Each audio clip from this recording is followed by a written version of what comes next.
Добрый день, меня зовут Ирина Калинина, и сегодня я хочу представить вам сдачу камина Скан с 3 стеклами.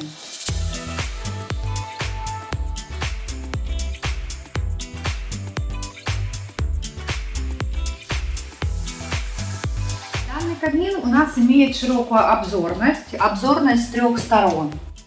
Также данная модель имеет подъемный механизм, что очень удобно при закладывании дров.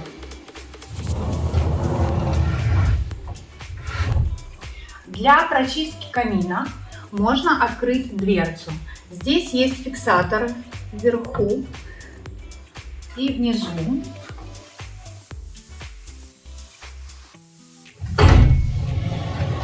Вот так аккуратно мы выдвигаем, для того, чтобы удобно было почистить.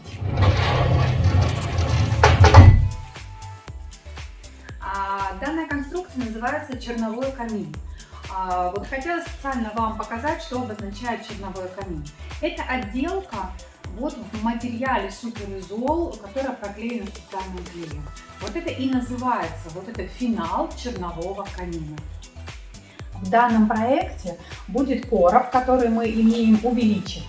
Увеличим достаточно намного. Мы прикрепим сюда визуализацию, и вы поймете и увидите.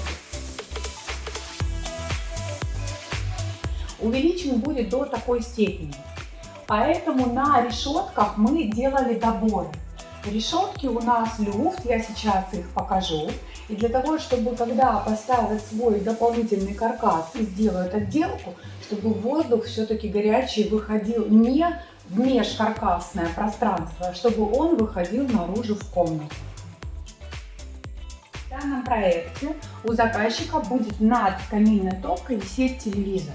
Поэтому здесь каркас передней стенки сделан из 2 слоев суперизола по 30, мы получили 60.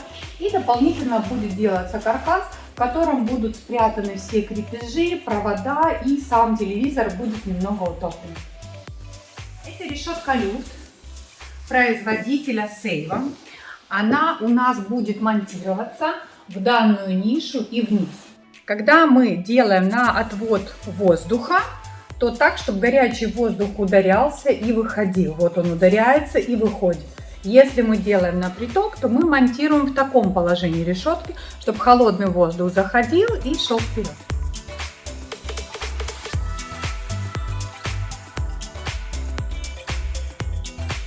Модель Скан с 3 стеклами, внутри плитирована шамотными плитами. Данная топка не имеет привычного колосника, иначе это называют топки с подовым горением. Здесь подается воздух у нас с улицы извне. Дроссельной заслонкой с уплотнителем и удлинителем мы регулируем подачу воздуха. Уплотнитель нужен для того, чтобы холодовой мостик убрать и чтобы холодный воздух не заходил к нам в дом. В топке есть система вторичного воздуха и обдува стекла. Воздух подается в камеру извне, он подключен специальной гофрой, специальный переходник. И воздуха подается у нас 30% снизу и 70% мы видим вот такие вот отбойники по периметру. 70% воздуха подается на стекло для того, чтобы оно не закапчивалось. Топка каминная Скан, 3 стекла. Первая протопка. Посмотрите, какое чистое стекло, какое яркое горение.